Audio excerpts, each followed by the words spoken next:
समंदर किनारे ससुराल में बहू की खेती। शाम का वक्त है, सूरज ढल रहा है और ठंडी हवा चल रही है। बीच जंगल में एक झोपड़ी है। दीवारें मिट्टी की हैं जिनमें दरारें हैं। घर के बाहर पूरा परिवार कावेरी, माधव, कामिनी, रघु और प्रिया इंतजार में खड़े हैं। तभी अर्जुन अपनी नई नवेली दुल्हन सृष्टि को लेकर आता है। उसने सृष्टि से लव मैरिज की थी। हे भगवान, ये घर है या कोई खंडहर? मैंने सोचा था छोटा होगा, लेकिन यहाँ तो कुछ और ही है। लो जी, आ गई हमारी महारानी। देख रही है, ऐसे देख रही है जैसे करण जौहर के सेट की जगह क्राइम पेट्रोल के सेट पर आ गई हो। भाभी चुप रहो, बेचारी अभी आई है, डराओ मत। आओ बेटा, गृह प्रवेश करो। बहू, हमारे पास कुछ नहीं है और जो है वो तुम्हारे सामने है। सृष्टि, मुझे माफ कर दो। मैंने तुम्हें महलों के सपने दिखाए थे, पर लाया इस झोपड़ी में हूँ।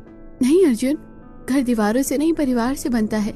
माँ जी, मैं आ गई हूँ ना, अब मैं सब ठीक कर दूंगी।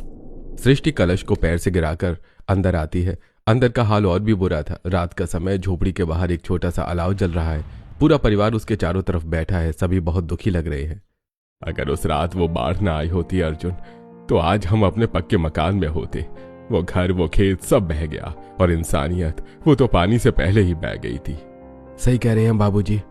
वो चाचा, वो मामा, सबने दरवाजे ऐसे बंद किए जैसे हम इंसान नहीं, कोई बीमारी हो। किसी ने हमारी मदद नहीं की। सभी ने दरवाजे बंद कर लिए थे। बाबूजी, अब रोने से क्या होगा? जो हो गया। पर मुझे दुख इस बात का है कि सृष्टि ये शहर की लड़की है, ये कैसे रहेगी यहाँ पे? अरे देवर जी, टेंशन क्यों लेते हो? हम है ना, अब इसे जंगल में सर्वाइवल सिखाएंगे। मैन वर्सेस वाइल्ड वाला शो देखा है ना, बस समझो लाइव चल रहा है। सृष्टि सभी परिवार वालों से थोड़ी दूर बैठी थी और सभी की बातें बड़े ध्यान से सुन रही थी। ये लोग बाहर से सख्त दिखते हैं, पर अंदर से कितने टूटे हुए हैं। इनके पास कोई उम्मीद नहीं बची। अब मुझे ही इनकी उम्मीद बनना होगा। मैं इस परिवार को बिखरने नहीं दूंगी। सृष्टि उठकर उनके पास जाती है और चुपचाप बैठ जाती है। अगली सुबह घना कोहरा, कावेरी, कामिनी, प्रिया और सृष्टि चारों मटके और बाल्टी लेकर तालाब की ओर जा रही हैं। सृष्टि शॉल में लिपटी है और कांप रही है। हाय दैया, इतनी ठंड तो शिमला में भी नहीं होगी। यहाँ तो मेरी कुल्फी जमी जा रही है। भगवान जी, थोड़ा सूरज तो भेज दो, या फिर हीटर ही पार्सल कर दो। भाभी, हीटर छोड़ो। अगर आज मछली नहीं मिली तो पेट में चूहे जरूर कबड्डी खेलेंगे। जल्दी जल्दी पकड़ो। और वैसे भी आज यही है हमारे पास खाने के लिए, घर में कुछ भी नहीं है। चलो चलो, बातें कम करो। सभी औरतें तालाब किनारे पहुंच जाती हैं। तालाब का पानी बर्फ जैसा ठंडा है। कामिनी और प्रिया पानी में उतरकर मछली पकड़ने की कोशिश कर रही हैं। सृष्टि नदी के किनारे खड़ी है। अरे नई नवेली दुल्हन ऐसे क्या खड़ी है जैसे स्टैचू हो? आजा, मछली पकड़ना सिखाती हूँ। देख, मछली को ऐसे पकड़ना है जैसे अपने पति को कंट्रोल में रखती है, टाइट, वरना फिसल जाएगी। जी भाभी, कोशिश करती हूँ। भाभी, क्या पूरी जिंदगी ऐसे ही मछली पकड़नी पड़ेगी? मेरी सहेलियां कॉलेज जाती हैं और मैं। हिम्मत मत हारो प्रिया, वक्त बदलता है। सुबह का समय था। नाश्ते में मछलियां थीं। घर के आदमी मछलियां खाकर अब मजदूरी पर जाने के लिए तैयार हो रहे थे। उनके कपड़े जगह जगह से फटे हुए हैं। सृष्टि अर्जुन को देख रही है। माफ करना सृष्टि, आज भी शायद खाली हाथ लौटना पड़े।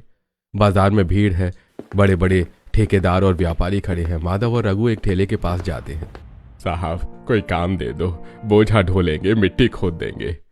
अरे हटो यहाँ से, तुम जंगली लोग हो, नहाते धोते भी हो या नहीं? बदबू आ रही है, काम चाहिए। अरे जाओ जंगल में लकड़ी काटो, यहाँ बाजार में तुम्हारे लायक कोई काम नहीं है। साहब गरीब है, जानवर नहीं है, काम मांग रहे हैं, भीख नहीं मांग रहे हैं। अरे भाई रघु, अब बाजार में भी आ गए तुम लोग, जंगल कम पड़ गया क्या? तभी वहां एक ठेकेदार आता है। ए, इधर आ, खेत में काम करना है, 200 रुपए दूंगा तीनों के। करना है तो बोल, वरना रास्ता नाप। जी मालिक, करेंगे। आधी रात का समय है। बर्फीली हवा झोपड़ी के छेदों से ऐसे घुस रही है जैसे बिना बुलाए मेहमान। अलाव बुझने की कगार पर है। पूरा परिवार एक कोने में सिमट कर बैठा है। कावेरी ने एक पुराना फटा हुआ कंबल ओढ़ रखा है। कामिनी और रघु ने भी एक पतले कंबल में किसी तरह गुजारा कर रहे हैं। प्रिया कोने में बैठी है, उसे बहुत ठंड लग रही है। हे भगवान, मुझे तो लग रहा है कि मैं टाइटैनिक की हीरोइन बन गई हूँ। बस जहाज की जगह ये टूटी खटिया है। रघु जी, थोड़ा और कंबल मुझे दो ना। या क्या चाहते हो, मैं बर्फ की मूर्ति बन जाऊं? ये टाइटैनिक के सपने छोड़ दो, यहाँ चाय के लाले पड़े हैं। भाभी, मुझे बहुत ठंड लग रही है, हाथ सुन हो गए हैं। सृष्टि देखती है कि प्रिया की हालत खराब है। वो बिना एक पल सोचे अपनी गरम लाल रंग की कश्मीरी शॉल प्रिया को ओढ़ा देती है। प्रिया को ठंड से राहत मिल जाती है, लेकिन सृष्टि ठंड से कांपने लगती है। बहू, ये तूने क्या किया? नई नवेली है, तुझे ठंड लग जाएगी। ये शॉल तो मेरे मायके की थी ना, फिर तूने प्रिया को क्यों दे दी? बेटा तू ओढ़ ले उस शॉल को, नहीं तो ठंड लग जाएगी। माँ जी, प्रिया ठीक रहेगी तो मुझे भी ठंड नहीं लगेगी। हम सब एक साथ बैठ जाते हैं ना, ठंड की क्या मजा जो हमें छू ले। बेटा अर्जुन, तेरी किस्मत अच्छी है, हमारे पास तो अच्छा हमारा घर भी नहीं है, तब भी ये देख कितनी खुश है और यहीं पर गुजारा करने के लिए तैयार है। सृष्टि, तुम सच में बहुत अच्छी हो। दोपहर का वक्त है लेकिन जंगल में इतना कोहरा है कि दिन भी रात जैसा लग रहा है। राशन के डिब्बे खाली हैं, कई दिनों से आदमियों को कुछ काम नहीं मिला है। कामिनी, प्रिया और सृष्टि तीनों औरतें जंगल में खाने की तलाश में जाती हैं, तभी सामने एक सांप आ जाता है। मम्मी रे, नागिन नहीं, नागप्रिया, बचा ले, मुझे डस लेगा। मैं तो अभी नागिन डांस करने के लिए तैयार भी नहीं हूँ।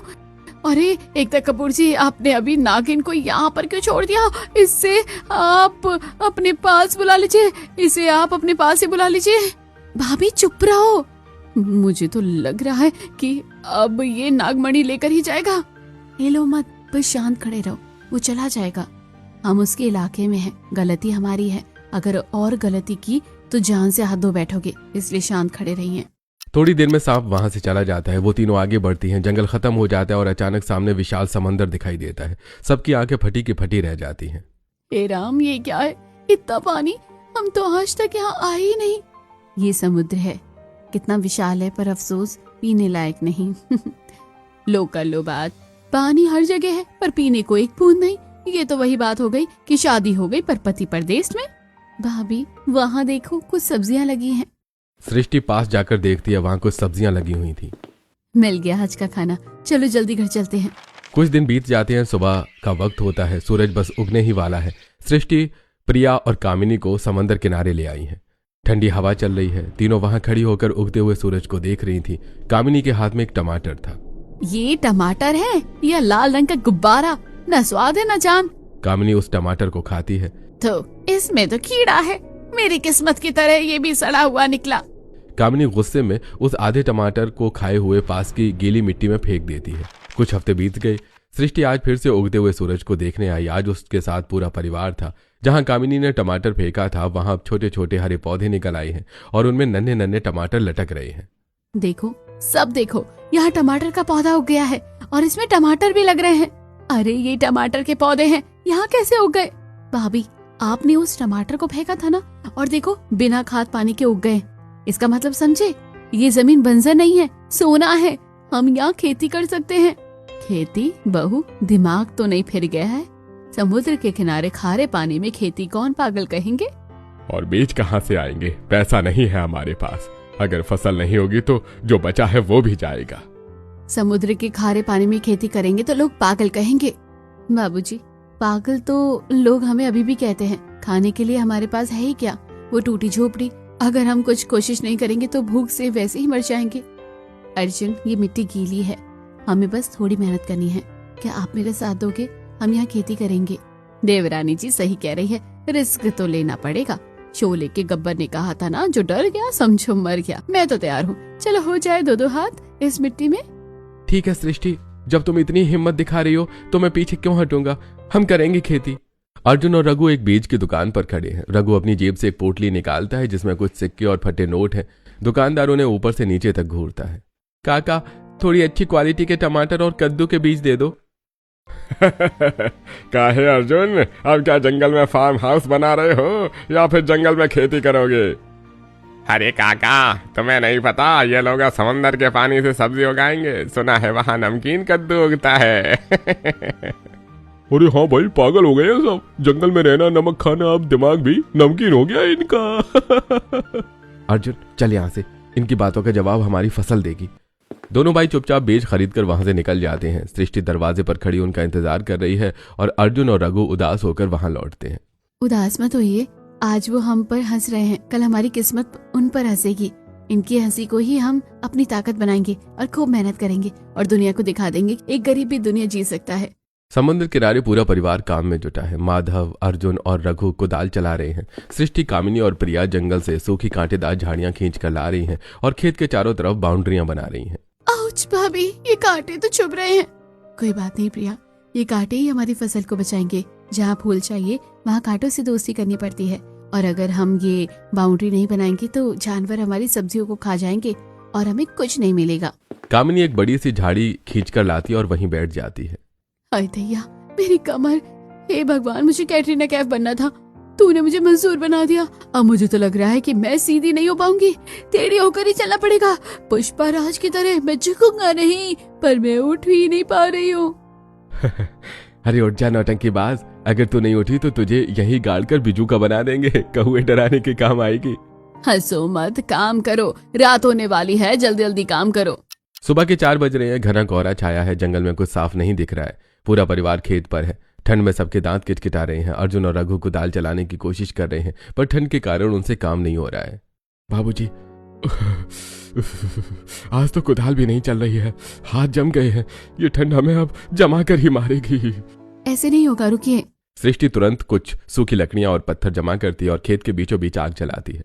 एक पुराने पतीले में घर से लाया पानी और चाय पत्ती डालती है। जल्दी से काली चाय तैयार हो जाती है। ये लीजिए देसी हीटर, एक घुट पियो और फिर देखना बुलेट ट्रेन की स्पीड आ जाएगी। वाह देवरानी जी, मान गए, इस चाय में तो अमृत है। अब तो मैं हिमालय भी खोद दूं। जय माहेशमती। चाय पीकर सब जोश में काम करने लगते हैं। तभी अचानक जोर से ठंडी हवा चलती है और सभी ठंड से कांप जाते हैं। हाय दैया, ये हवा है या अमरीश पुरी का थप्पड़ सीधा गाल पर लगा है। उफ, मेरी तो रूह भी कांप कर बाहर निकलने को तैयार बैठी है। कामिनी, नौटंकी बंद कर। हाथ चलाएगी तो गर्मी आएगी, जुबान चलाएगी तो ठंड ही लगेगी। बहू, सच में ठंड बहुत है, हाथ सुन हो रहे हैं। लगता है आज काम रोकना पड़ेगा। रुकिए मत, कोई नहीं रुकेगा बाबूजी। अर्जुन, कुदरत हमारे साथ है। देखिए जमीन पूरी तरह से तैयार है, जुताई हो चुकी है और सबसे बड़ी बात, हमें सिंचाई के लिए पानी ढोने की जरूरत नहीं पड़ेगी, क्योंकि यहाँ की मिट्टी पहले से ही गीली है। सच कह रही है बहू, मतलब मेहनत बच गई, वरना सिंचाई करने में बहुत मेहनत लग जाती। हाँ बाबूजी, अब बस बीज डालने हैं। सोचिए, ये बीज नहीं, हमारी गरीबी मिटाने की चाबी है। एक बार ये जमीन के अंदर चले गए, फिर देखना कुछ हफ्तों में यहाँ बहुत सारी सब्जियां लगेंगी। हम थोड़ी सी ठंड से डरकर मेहनत करना नहीं छोड़ेंगे। नहीं, हम मेहनत करना नहीं छोड़ेंगे। देवरानी जी ने तो मेरे अंदर का बाहुबली जगा दिया। ए हवा, तू चल ले कितनी भी तेज, हम नहीं हिलने वाले। आज तो बीज बोकर ही जाएंगे, चाहे हमारी कुल्फी क्यों न जम जाए। सभी परिवार वाले फिर से काम करना शुरू कर देते हैं। समय बीतता है, रात का वक्त है। खेत के बीच में अर्जुन और सृष्टि बैठे हैं, उनके पास अलाव जल रहा है। सृष्टि, कभी कभी लगता है मैं सपना देख रहा हूँ। कहाँ हम भूख से मर रहे थे और आज ऐसा लगता है कि हमारा वक्त बदलने वाला है। सपने देखने वालों के ही सपने पूरे होते हैं अर्जुन जी। बस कुछ दिन और, फिर हमारी मेहनत रंग लाएगी और यहाँ चारों तरफ सब्जियां ही सब्जियां उगेगी। कुछ समय बीत जाता है। अब खेत में लगे हुए पौधे बड़े हो रहे हैं और फिर वो दिन आता है जब उनमें सब्जियां लगना शुरू हो जाती हैं। सुबह की धूप में खेत चमक रहा है। बड़े बड़े लाल टमाटर, हरे कद्दू और हरी भरी पालक लहरा रही है। सब्जियां इतनी ताजी हैं कि शीशे की तरह चमक रही हैं। हे धरती मैया, तेरा लाख लाख शुक्र है। अरे बाप रे, ये कद्दू है या डायनासोर का अंडा? ओह माय गॉड, ये टमाटर तो मेरे गालों से भी ज्यादा लाल है। अब तो मंडी में आग लगा देंगे हम। बहू, तुम हमारे घर की लक्ष्मी हो। देखो तुम्हारी मेहनत रंग लाई, तुमने कर दिखाया। फिर सारा परिवार सब्जियां काटता है और अर्जुन और रघु सब्जियों की टोकरियों में भरकर बाजार में बेचने के लिए जाते हैं। वे एक कोने में एक पुरानी चटाई बिछाकर अपनी सब्जियां सजाते हैं। सामने पक्की दुकान वाला सेठ लाला जी अपनी गद्दी पर बैठा उनको देखकर हंस रहा है। अरे ओ जंगलियों, ये क्या कचरा उठा लाए? सुना है समंदर के पानी से उगाया है। ए भाई, इनसे मत लेना, कड़वी और खारी होंगी, खाओगे तो बीपी बढ़ जाएगा। नहीं सेठ जी, बहुत अच्छी सब्जियां हैं, एक बार देखिए तो। तभी पास वाला दुकानदार रमेश उन पर जोर से चिल्लाता है। ए हटो रे, यहाँ घाक मत घेरो। जंगल में रहते हो, वहीं बेचो ना बंदरों को। बाजार में अच्छा सामान चाहिए, तुम्हारा ये घास फूस नहीं चाहिए। पूरा दिन बीत जाता है पर उनके पास एक भी ग्राहक नहीं रुकता। सब लाला जी की बातों में आकर मुंह फेर लेते हैं। शाम को वो दोनों टोकरियां वापस उठाकर घर लौट आते हैं। सृष्टि, कोई नहीं खरीदेगा, सब मजाक उड़ा रहे हैं, कहते हैं हम जंगली हैं और हमारा सामान भी जंगली है। अर्जुन जी, आप इतनी जल्दी हार क्यों मान लेते हैं? देखिए, पहले खेती करना हमारे लिए कठिन था ना, लेकिन हमने खेती की ना और सफल भी हुए। अब हमें सब्जियां बेचना है, हम वो भी बेचेंगे और जरूर सफल होंगे। कल हम सब आपके साथ चलेंगे और सब मिलकर सब्जियां बेचेंगे। आपने सुना तो होगा ही कि सब्र का फल मीठा होता है, बस थोड़ा सब्र कीजिए। अगले दिन पूरा परिवार बाजार में सब्जी बेचने जाता है। सृष्टि ने सब्जियों को बहुत अच्छे तरीके से सजाया था और उन पर पानी डाल दिया था, जिससे वो और अच्छी और ताजी लगे। काका, 1 मिनट रुकिए, खरीदना मत, बस चखकर बताइए। अगर स्वाद में शहद ना हो तो अभी दुकान उठा लेंगे। ला बिटिया, चखा दे। सृष्टि उसे ग्राहक को एक टमाटर देती है। वो ग्राहक टमाटर खाता और खुश हो जाता है।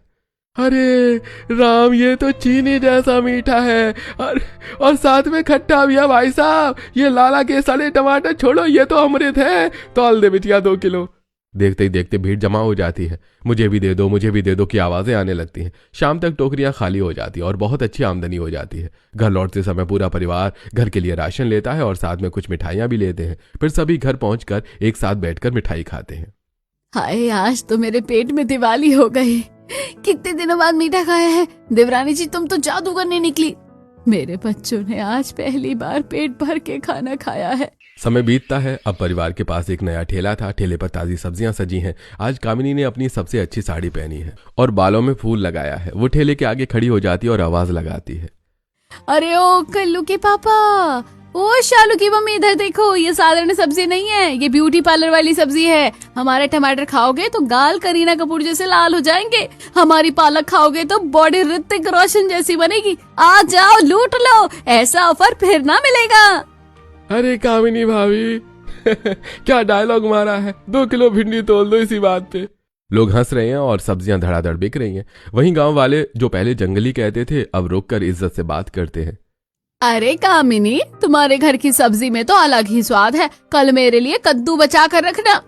भाभी, तुम तो बॉलीवुड में होनी चाहिए थी। यहाँ सब्जी मंडी में क्या कर रही हो? अरे देवर जी, वो तो करण जौहर का फोन नहीं आया, वरना मैं तो कब की निकल जाती। चलो चलो, ग्राहक आ रहे हैं, जल्दी जल्दी सब्जियां तोलो। दोपहर का समय है। मंडी में भीड़ भाड़ है। अर्जुन और सृष्टि अपने ठेले पर सब्जियां तोल रहे हैं। कामिनी वहीं बैठकर पैसे गिन रही है। तभी उनकी नजर थोड़ी दूर खड़ी सीमा काकी पर पड़ती है, जो बहुत दुखी लग रही थी। भाई साहब, थोड़े पैसे दे दो, मेरा बेटा बहुत बीमार है। डॉक्टर ने दवा मंगाई है, जेब में 1 रुपया नहीं है, मदद कर दो। अरे चलो चलो, आगे बढ़ो, आगे बढ़कर भीख मांगो। अरे ये तो वही पानी वाली काकी है। उस दिन तो बड़ी महारानी बनकर हम पर पानी फेंक रही थी, आज खुद पानी पानी हो रही है। इसे कहते हैं ऊपर वाले की लाठी। भाभी, किस दिन की बात कर रही हो? क्या किया था इन काकी ने? अरे देवरानी जी, घर में पैसे नहीं थे, इसलिए हमने सोचा कि बाजार में लकड़ियां बेच कर आते हैं। सासू माँ प्रिया और मैंने जंगल से लकड़ियां काटी और यहाँ बाजार में बेचने के लिए लेकर आए, और इस काकी ने हमारी लकड़ियों पर पानी डाल दिया और हमारा बहुत मजाक उड़ाया, इसलिए भगवान ने इसको ऐसी सजा दे दी। भाभी, अभी ताने माने का वक्त नहीं है, और वैसे भी उस बात को काफी दिन हो गए हैं, भूल जाइए। वो एक माँ है और तकलीफ में है, हमें उनकी मदद करनी चाहिए। तुम सही कह रही हो सृष्टि। सृष्टि और अर्जुन सीमा काकी के पास जाते हैं। काकी, ये रख लो, बेटे का इलाज करवा लेना। मैंने तुम्हारे साथ बहुत बुरा किया, तुम्हें जलील किया, और तुम मेरी मदद कर रहे हो। काकी, हम उस बात को भूल चुके हैं, आप भी भूल जाइए। मुझे माफ कर दो बेटा। माफी मत मांगिए काकी, बस याद रखिएगा वक्त सबका बदलता है। आज हमारा अच्छा है, कल किसी और का होगा। कुछ दिनों बाद मंडी में ज्यादा भीड़ थी। मंडी में एक बड़ी गाड़ी आती है। गाड़ी से एक सूट बूट पहने व्यापारी मिस्टर खन्ना उतरते हैं। सारे दुकानदार हैरान होकर उन्हें देख रहे हैं। हाय दैया, ये कौन हीरो आया है? करण जौहर की फिल्म का सीन लग रहा है, कहीं हमें कास्ट करने तो नहीं आया? अर्जुन देख, मेरे पल्लू ठीक है ना? कामिनी, हीरो नहीं व्यापारी है और वो तुझे नहीं, हमारी सब्जियों को देखने आए हैं। मिस्टर खन्ना सीधे सृष्टि और अर्जुन के ठेले के पास आते हैं। वो एक टमाटर उठाते हैं, उसे गौर से देखते हैं और सूंघते हैं। हाँ, मैंने पूरे शहर में ऐसी क्वालिटी नहीं देखी, एकदम फ्रेश और ऑर्गेनिक।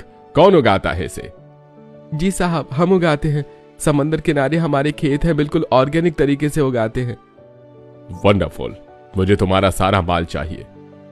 आज से जो भी सब्जियां होंगी वो सीधे मेरे 5 स्टार होटल में जाएंगी और कीमत वो मिलेगी जो तुम मांगोगी। मैंने कहा था ना अर्जुन जी, हमारा वक्त बदलेगा। देखिए, बदल गया हमारा वक्त। ये लो 50,000 रुपए एडवांस। डील पक्की, अब तुम्हारे ही खेत से सब्जियां हमारे होटल के लिए जाएंगी। डील पक्की साहब। मिस्टर खन्ना वहां से चले जाते हैं। ओह माय गॉड, इतने नोट, मुझे चक्कर आ रहे हैं, कोई मुझे पकड़ो। और ऐसी समय बीत जाता है। जहां पहले टूटी झोपड़ी हुआ करती थी, अब वहां एक सुंदर पक्का मकान खड़ा है जिस पर लिखा है सृष्टि विला। खेत बहुत बड़े हो गए हैं, वहां 10-12 मजदूर काम कर रहे हैं। सारा परिवार खेतों में खड़ा है। काका, ध्यान रखिएगा, कद्दू को जमीन पर पटकना नहीं है, प्यार से रखना है, ये हमारी मेहनत है। जी मालकिन, बेफिक्र रहिए। घर के हाल में सारा परिवार बैठकर चाय पी रहा है और बातें कर रहा है। कावेरी, याद है एक वक्त था जब हम 2 वक्त की रोटी को तरसते थे और आज हमारे खेत में इतने मजदूर काम करते हैं। सब हमारी बहू सृष्टि ने किया है, उसी की वजह से आज हम यहाँ हैं। ए छोटू, चाय ला रे, और सुन, चीनी कम डालना, मुझे फिगर मेंटेन करना है। अब हम बड़े लोग हैं, थोड़ा स्टाइल तो बनता है ना। क्यों जी, लग रही हूँ ना हीरोइन? हाँ हाँ, पूरी हीरोइन लग रही है। बस एक खेतों में कैटवॉक मत करने लगना, वरना फसल डर जाएगी। दोपहर का समय था। बाजार के बीचों बीच अब एक पक्की और शानदार दुकान खड़ी है जिस पर बड़े अक्षरों में लिखा है सृष्टि फ्रेश फार्म्स, जिस पर प्रिया काउंटर पर बैठकर हिसाब कर रही है। कामिनी एक कुर्सी पर बैठी है। अरे ओ छोटू, ये शिमला मिर्च को ऐसे प्यार से रख जैसे ताजमहल का मॉडल हो। हम अब सड़क छाप नहीं है, ब्रांड है ब्रांड। और सुन, मेरी ग्रीन टी लाया कि नहीं? अब मैं सेठानी हूँ, नॉर्मल चाय से मेरा गला खराब होता है। भाभी, गला खराब नहीं, नखरे खराब हो रहे हैं आपके। भैया, आज का हिसाब एकदम टकाटक है, मुनाफा डबल हुआ है। ये सब तुम्हारी भाभी सृष्टि की मेहनत है। तभी दुकान में कुछ ग्राहक आ जाते हैं और कामिनी ग्राहकों से बात करने लगती है। अरे मैडम जी, ये लौकी देख रही हो? इसे खाओगी तो शिल्पा शेट्टी जैसा फिगर हो जाएगा। और ये बैंगन, उफ, इसका भरता बनाओगी तो पतिदेव शाहरुख खान की तरह बाहें फैलाकर कहेंगे, मैं हूँ ना। तभी वहाँ गांव का सरपंच आता है। नमस्ते अर्जुन, वो हमारे खेत में कीड़ा लग गया है, जरा सृष्टि से पूछकर कोई दवा बता देते। जरूर सरपंच जी, अब तो बड़े बड़े ऑफिसर भी उससे सलाह लेने आते हैं। सृष्टि दुकान के बाहर खड़ी होकर माल लोड करवा रही होती है। तभी उसकी नजर सड़क के किनारे बैठे एक परिवार पर पड़ती है। एक आदमी, उसकी पत्नी और दो छोटे बच्चे। उनके कपड़े फटे हुए हैं, बच्चे भूख से रो रहे हैं। सृष्टि को अपनी पुरानी वो रातें याद आ जाती हैं जब वो खुद जंगल में भूख से तड़प रही थी। अर्जुन, जरा वहाँ देखो। हे भगवान, इनकी हालत तो बहुत खराब है। सृष्टि उस परिवार के पास जाती है। काका, यहाँ क्यों बैठे हो? अगर बैठना है तो हमारी दुकान में आकर बैठ जाओ। नहीं मालकिन, हमारे कपड़े गंदे हैं, आपकी दुकान गंदी हो जाएगी। कपड़े गंदे हैं तो क्या हुआ, दिल तो साफ है ना। सृष्टि उन्हें अपनी दुकान में लाती है और कुर्सी पर बिठाती है। अरे ओ छोटू, ग्रीन टी छोड़, पहले इनके लिए समोसे और चाय ला, और बच्चों के लिए चॉकलेट भी लाना, जल्दी। मालकिन, हमारा छोटा सा घर था, जमीन थी, पर साहूकार का कर्ज नहीं चुका पाई। उसने सब छीन लिया, घर से निकाल दिया। अब दर दर की ठोकरें खा रहे हैं। काका रोइए मत, आपका दुख हम समझ सकते हैं। हमने भी वो दिन देखे हैं जब छत नहीं थी और खाली पेट था। हाँ भाई साहब, गरीबी बहुत बुरी विलन होती है, पर अब आप हीरो की एंट्री वाली जगह पर आ गए हो। काका, भीख मांगना छोड़ दीजिए, आप हमारे साथ काम करेंगे हमारे समुद्र किनारे वाले खेत में। काम? आप हमें काम देंगी? हाँ काका, रहने के लिए छत भी देंगे और मेहनत का पैसा भी। हमारे खेत को मेहनती लोगों की जरूरत है। हम आपको मजदूरी देंगे और इज्जत भी। हम सब एक परिवार हैं, बस याद रखना वक्त बुरा हो सकता है, पर हिम्मत कभी नहीं हारनी चाहिए। शाम का समय था। दुकान पर बहुत ग्राहकों की भीड़ लगी थी। कामिनी एक कुर्सी पर बैठी थी और ग्राहकों से बात कर रही थी। सुबह का समय है। सूरज समंदर की लहरों के पीछे से धीरे धीरे ऊपर आ रहा है। ठंडी हवा चल रही है। पूरा परिवार, माधव, कावेरी, रघु, कामिनी, अर्जुन, सृष्टि और प्रिया समंदर किनारे अपने खेतों में खड़े हैं। उनके हाथों में गर्मा गर्म चाय के कप हैं। कावेरी, मुझे तो यकीन ही नहीं होता कि आज हम यहाँ तक पहुँच गए हैं। मैंने तो कभी सोचा ही नहीं था कि हमारा बड़ा घर होगा, गाड़ी होगी, खेत होंगे, बाजार में सबसे बड़ी दुकान होगी। ये सब सपने जैसा लगता है कावेरी। सही कह रहे हैं, ये सपना जैसा लगता है, लेकिन ये असलियत है। हाय, ये क्या डायलॉग मारा है। अब तो बस बैकग्राउंड में वायलिन बजना बाकी है। वैसे देवरानी जी, क्रेडिट तो तुम्हें ही दिया जाता है। तुमने समुद्र के किनारे को भी फार्म हाउस बना दिया। ये मेरी अकेले की मेहनत नहीं थी, हम सबने मिलकर पसीना बहाया है। और बाबूजी, वो कहते हैं ना, लहरों से डरकर नौका पार नहीं होती, कोशिश करने वालों की कभी हार नहीं होती। हमने मान लिया होता तो हार जाते, ठान लिया तो जीत गए। वाह, क्या बात कही है। चलो, इसी बात पर एक फैमिली सेल्फी तो बनती है। प्रिया के साथ सब लोग सेल्फी लेते हैं और हंसते हैं।